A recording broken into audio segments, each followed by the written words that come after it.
ఉంది. మళ్ళీ చదువుదాం. హెబ్రీ 12:4. మీరు పాపముతో పోరాడుటలో రక్తము కారునంతగా ఇంకా దానిని ఎదిరింపలేదు అన్నాడు. అంటే మనకున్నటువంటి పోరాటం ఏంటి అంటే పాపముతో పోరాటం.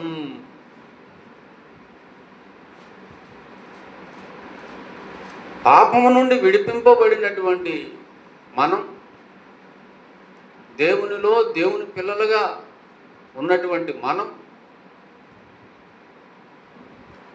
పోరాటంలో ఉండాలి.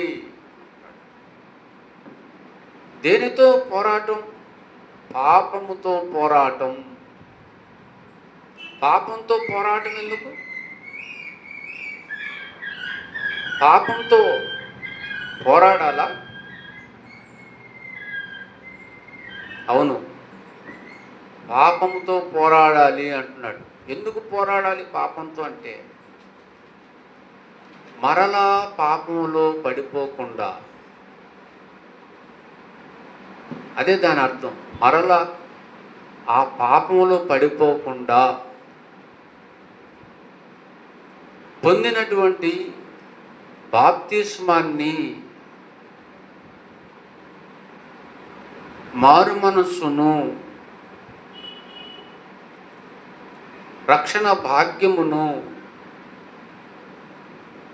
సార్థకం చేసుకోవాలి. సార్థకం చేసుకోవటానికి మనం ఏం చేయాలంటున్నాడంటే పోరాటం చేయాలి.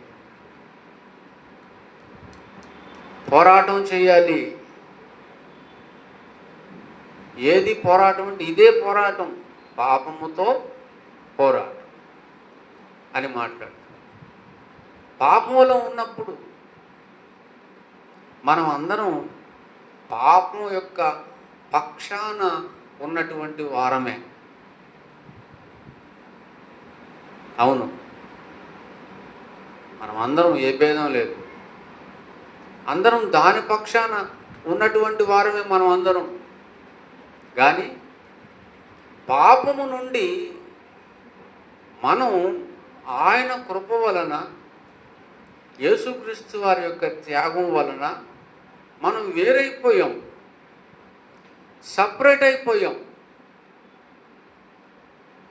అలా అయినటువంటి మనము ఇప్పుడు రెండు పక్షాల వైపు ఉండకూడదు, ఒకే పక్షాన ఉండాలి. ఒకే పక్షాన. అది ఎవరి పక్షాన? పాపం పక్షాన కాదు, పాపం తరపున కాదు మనం ఉండాల్సింది. మనం ఉండవలసింది ఎవరి తరపున, ఎవరి పక్షాన అనగా ప్రభు అయినటువంటి యేసుక్రీస్తు వారి పక్షాన మనం ఉండాలి. అప్పుడే మనం నిలబడగలం. అప్పుడే మనం పాపంతో పోరాటం చేయగలం. కానీ ఇక్కడ అంటున్నాడు, మీరు పాపముతో పోరాడుటలో ఇంకనూ రక్తము కారునంతగా దానిని ఎదిరింపలేదు.